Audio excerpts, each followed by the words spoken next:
Hey guys, this is the Pergear 25mm F1.7 lens on my Fujifilm XPro2. So this lens is natively made for Fuji X mount and we bought it with our own money. So Pergear is not sponsoring this video and they have nothing to do with this video.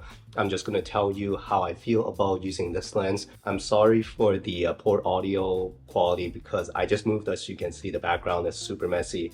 I can't even find my microphone, so I'm just using the ZV-1 with the built-in microphone. Hopefully, I'm gonna do some post-editing to make the audio sound a little bit better, but bear with me. Let's get straight to the point by talking about something that I don't like about this lens. Yes, the lens flare, it's real. It's really real. You can see that there's a lens hood here right now.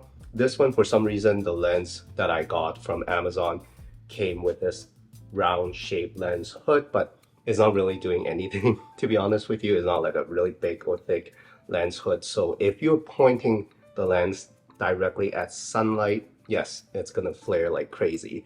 But I found that if you don't point it directly, or even if the sunlight is just reflecting from, let's say, buildings, it's not gonna create that lens flare. So unless you are pointing it directly towards the sun, you don't have to worry about that too much. I found that when I had the sun directly behind my subject, that's when the lens flare got kind of crazy.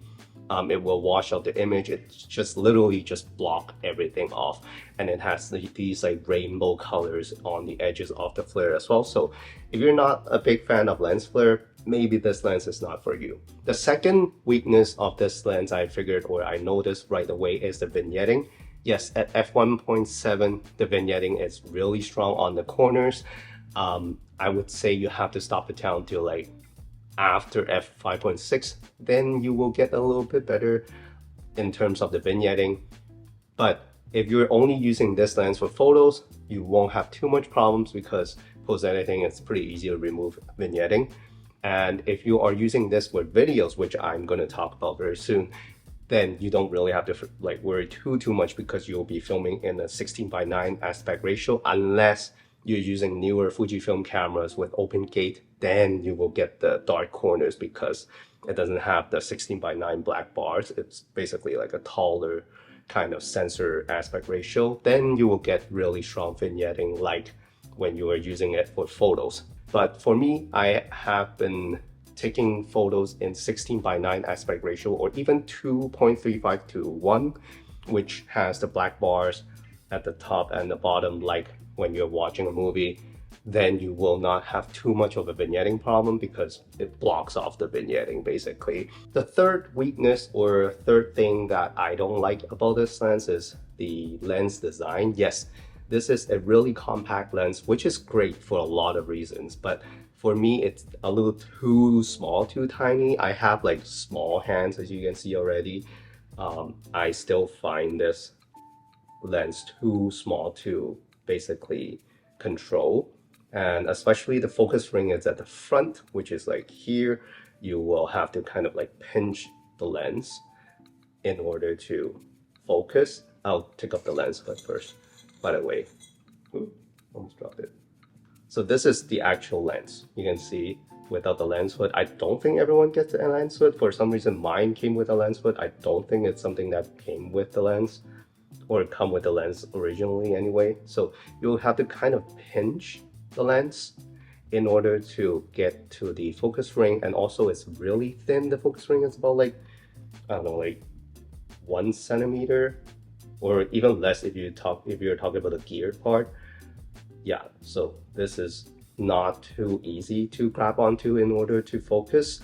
And another thing about this focus ring is the focus throw is really short. So this is the complete focus throw. It's about like 90 degrees. It's definitely less than 180 because it doesn't go like all the way. So if you are looking at this mark right here with where my thumb is at, I just need to rotate it to the top and that's it. So it's about like 90-degree focus throw. Yes, it is not a video lens or cine lens, but it's still kind of too short in order to have like really accurate focus. It's not easy because a little bit of turning will shift the focus point like by a lot, especially if you are taking photos or videos at f1.7. Excuse me. So the focus stroke, not a big fan. It's really hard to like nail the focus, especially if you are at, let's say, where I usually take photos at when I'm taking street photography, which is about 3 meter, 4 meter. I don't know if you can see. I can just literally just shift by a little bit, and then it will shift the focus from 3 to 4 to 5, or even like infinity. So it's not that fun. And if I'm taking a portrait photo, usually I'll be like, I don't know, 2 meters away from the subject.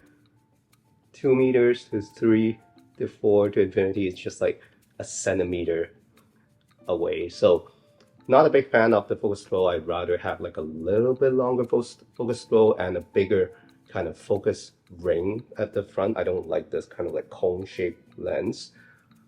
So design-wise, this is the biggest issue I have with this lens. All right, the last kind of issue I have with this lens, it applies to pretty much any manual focus lens, is when you're using manual focus lens, of course, you have to pull focus by touching the lens and turning it.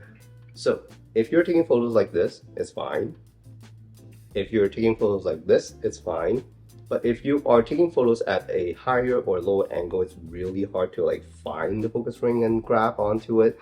Especially lower angle, I'm not like really comfortable doing it at a lower angle, especially if you're trying to like nail the focus, and also because the XPro2 doesn't have a flip out screen, so it's really hard. But that applies to like any manual focus lens anyway.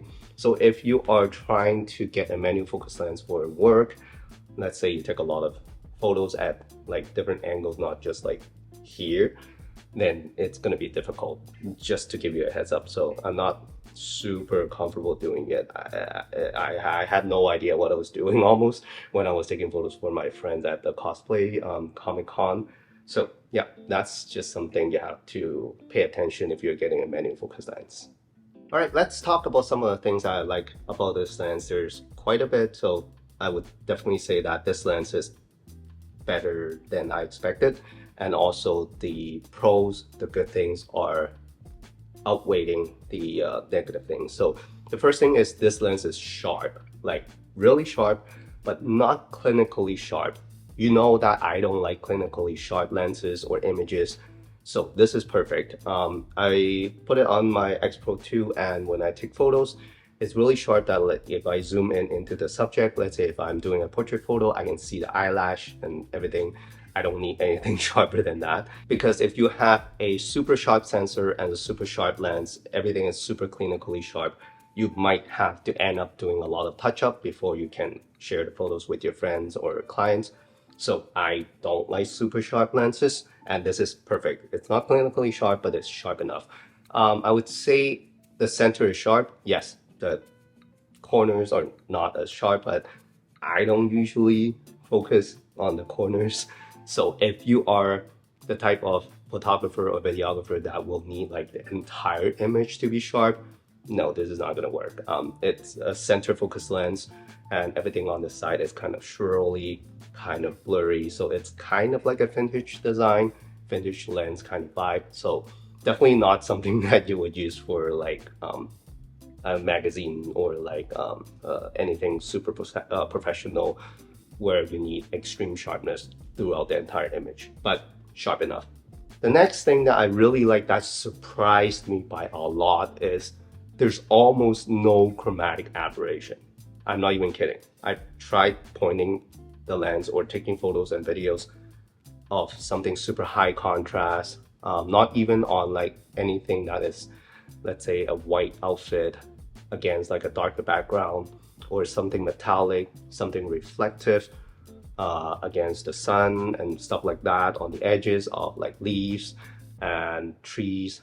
Usually they have a lot of chromatic aberration, especially on budget lenses, but this lens doesn't really have chromatic aberration. I don't know how they did it.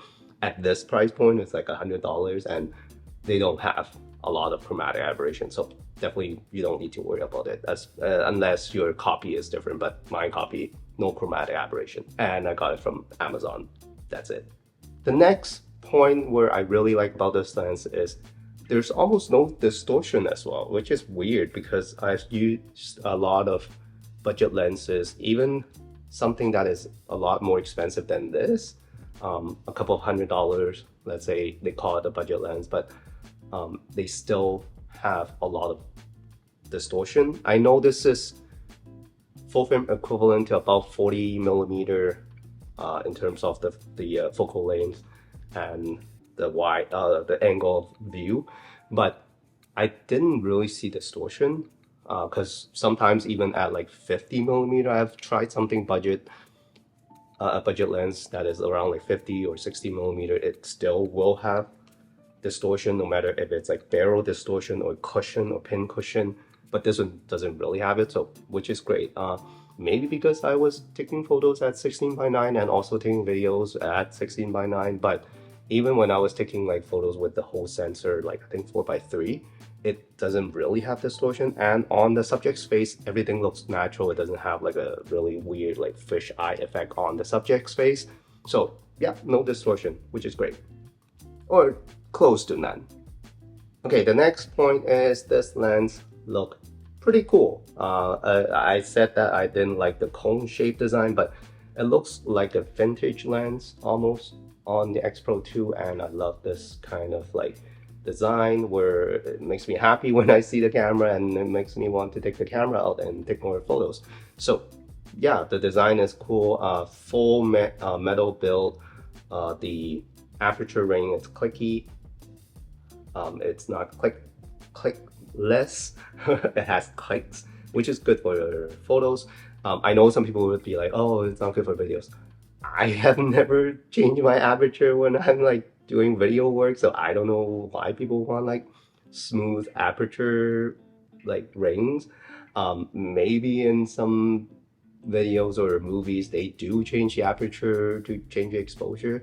I don't do it that way, so I'd rather have like a clicked aperture ring where I can feel the clicks.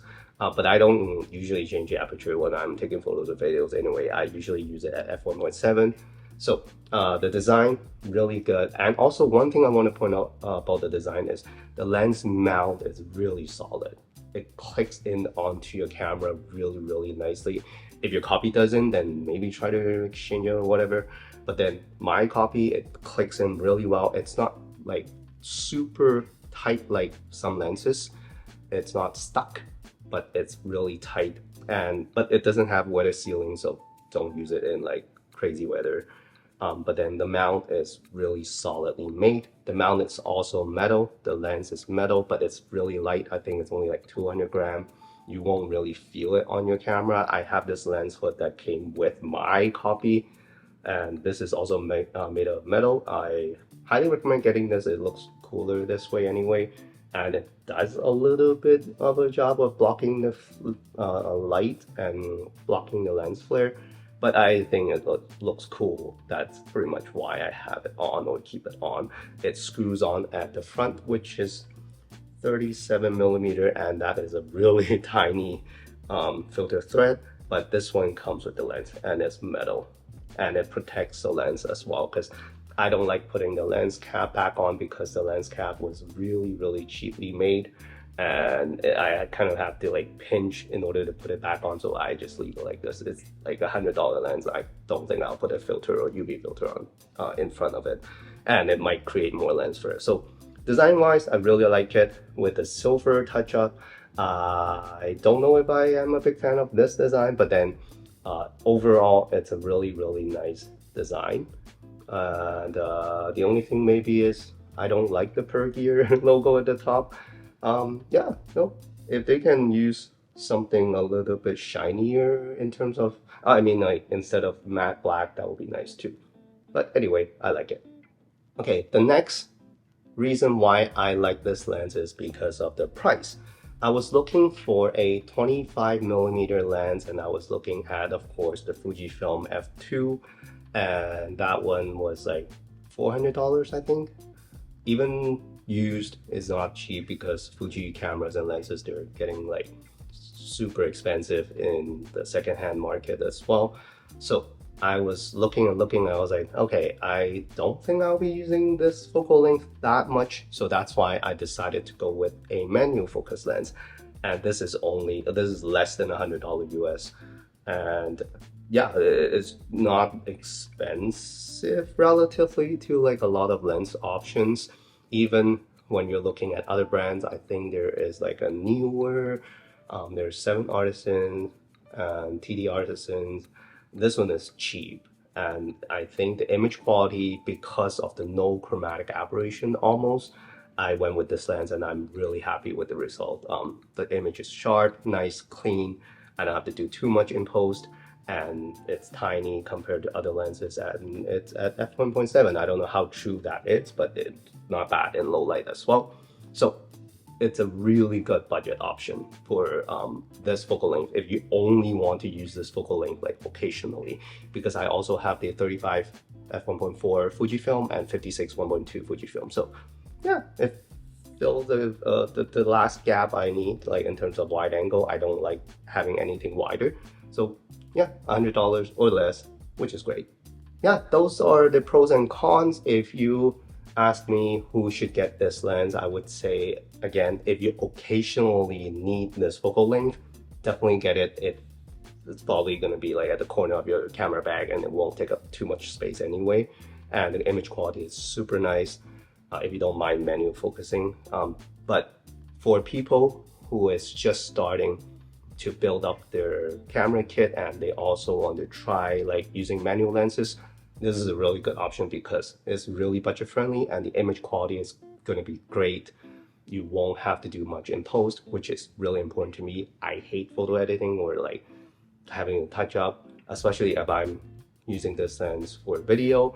Then I don't need to worry about like chromatic aberration, vignetting. There is vignetting, but not much when you're taking videos, and distortion. So no chromatic aberration, no distortion are pretty much like really good when it comes to lenses like this price. So if you are starting to build your camera kit, or if you need this focal length occasionally, definitely try it out. That's it. Those are my thoughts on the Pergear 25mm f1.7 lens. I have it for the Fuji X mount, which is great for photos and videos. I will show you guys photos and videos in the future using this combination because I just started like falling in love with my XPro2 again. I will talk about this more in the future videos. I pretty much went back to the XPro2 and not really using my XS20, which is not a good thing, but then I really love the XPro2. I will talk about more about this like story in the future video, but definitely stay tuned.